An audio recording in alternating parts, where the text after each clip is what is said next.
Welcome to trader things. December 19 வாங்க stock market நியூஸை பார்க்கலாம். நான் செபியில் பதிவு செய்யப்பட்ட அட்வைசர் அல்ல. இந்த வீடியோ தகவல் வழங்கும் நோக்கத்திற்காக மட்டுமே. எந்த வகையிலும் முதலீடு செய்யுங்கள் என்று சொல்வதற்கான வீடியோ இது அல்ல.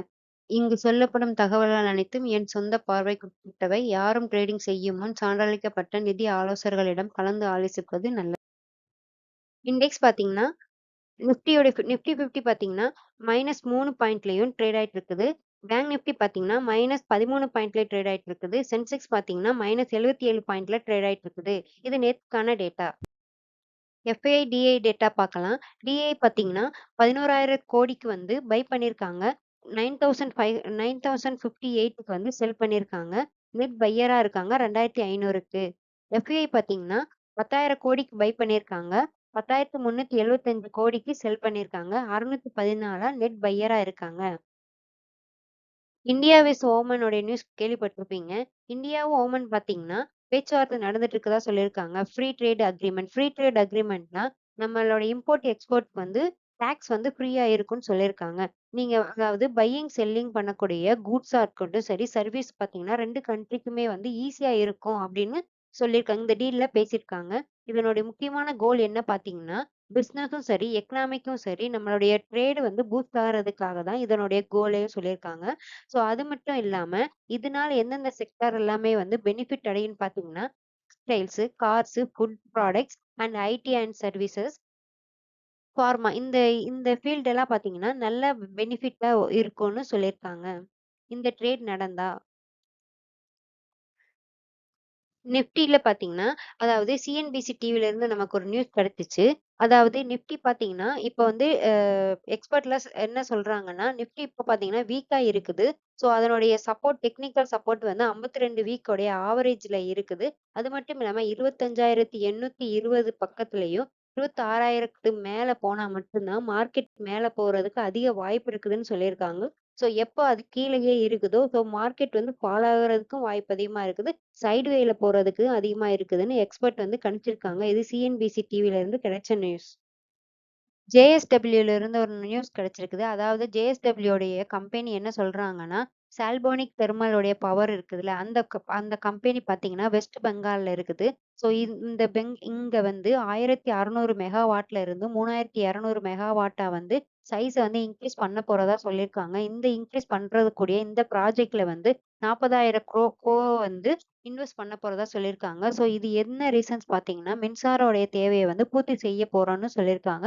இது வந்து ப்ரொடியூஸ் மோர் எலக்ட்ரிசிட்டின்னு சொல்லியிருக்காங்க.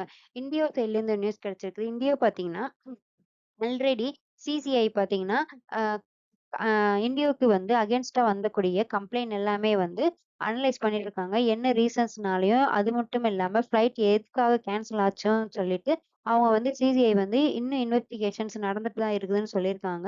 ஸோ ஏதாவது ரூல்ஸ் வந்து இண்டியோ பிரேக் பண்ணியிருக்காங்கன்னா, இல்லையான்னு வந்து அதையும் செக் பண்ணிட்டு இருக்காங்க. ஸோ இதனால பார்த்தீங்கன்னா, புரோக்கரேஜ்ல இருக்கக்கூடிய இன்வெஸ்டெக் சொல்றாங்க.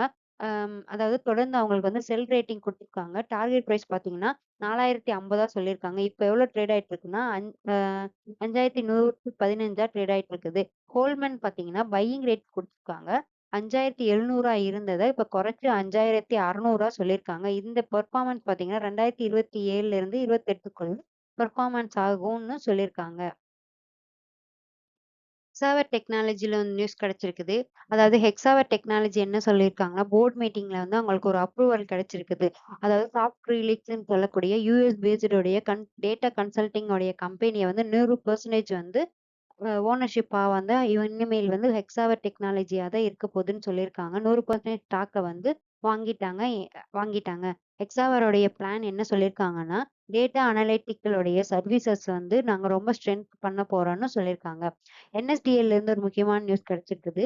இதுக்கு முன்னாடி பார்த்தீங்கன்னா, செபிக்கு வந்து டிமேட் உடைய அக்கவுண்ட் வந்து ஃப்ரீஸ் ஆயிடுச்சுன்னு ஒரு கேஸ் வந்து ரைஸ் பண்ணியிருந்தாங்க. ஸோ இப்ப பார்த்தீங்கன்னா, அந்த கேஸ் வந்து செட்டில் பண்ணிட்டாங்க. என்எஸ்டிஎல்ல இருந்து 15 கோடி வந்து குடுத்து இப்ப செட்டில் பண்ணிட்டாங்க.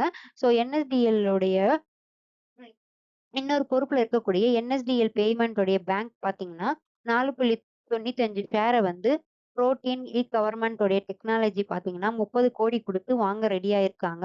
ஸோ இதனால பார்த்தீங்கன்னா, இந்த நியூஸ் தெரிஞ்சோனயே பார்த்தீங்கன்னா, பங்கோடையோட விலை எல்லாமே கம்மியாயிடுச்சு.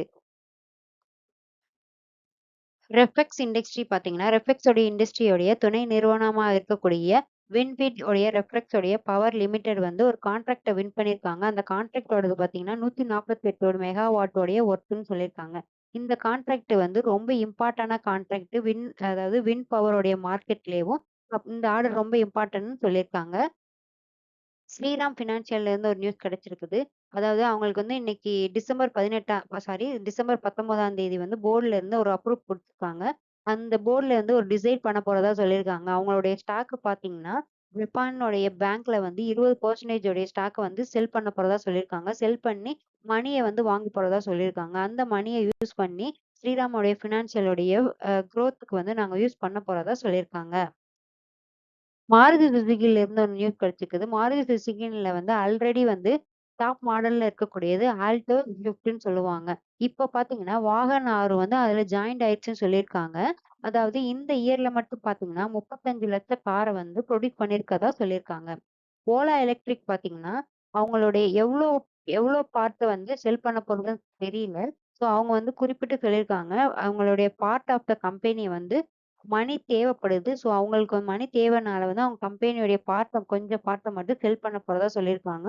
ஸோ இதனால அவங்களுக்கு வந்து நியூ இன்வெஸ்டர் கிடைப்பாங்க. ஸோ மணியும் கிடைக்கும்னு சொல்லியிருக்காங்க. இந்த மணியையும் இன்வெஸ்டரும் யூஸ் பண்ணி ஈவி பிசினஸ்ல நாங்க குரோத் ஆக போறோம்னு சொல்லியிருக்காங்க. வோடஃபோன் ஐடியால இருந்து நியூஸ் கிடைச்சுச்சு. அதாவது வோடஃபோன் ஐடியாவுடைய துணை நிறுவனமா இருக்கக்கூடிய விஐடிஐஎல்ன்னு சொல்லுவாங்க. அந்த கம்பெனி பார்த்தீங்கன்னா, என்சிடின்னு சொல்லுவாங்க. நான் கன்வெர்ட்டபிள் டிபென்ச்சர் அதாவது கடன பத்திரிக்கை பார்த்தீங்கன்னா, செல் பண்ணி இன்வெஸ்டருக்கு செல் பண்ணி 3,300 கோடிக்கு வந்து செல் பண்றாங்க. அந்த அமௌண்ட் யூஸ் பண்ணி வோடஃபோனுடைய ஐடியாவுடைய குரோத்த வந்து நாங்க இன்கிரீஸ் பண்ண போறோம்னு சொல்லியிருக்காங்க. தேங்க் யூ ஃபார் வாட்சிங் அவர் சேனல். சப்ஸ்கிரைப் பண்ணுங்க, கமெண்ட் பண்ணுங்க, லைக் பண்ணுங்க. இது போல டெய்லி உங்களுடைய பங்கு சந்தையுடைய நியூஸ் தேவைப்பட்டுச்சுன்னா, இந்த சேனல சப்ஸ்கிரைப் பண்ணுங்க மறக்காம. Thank you friends.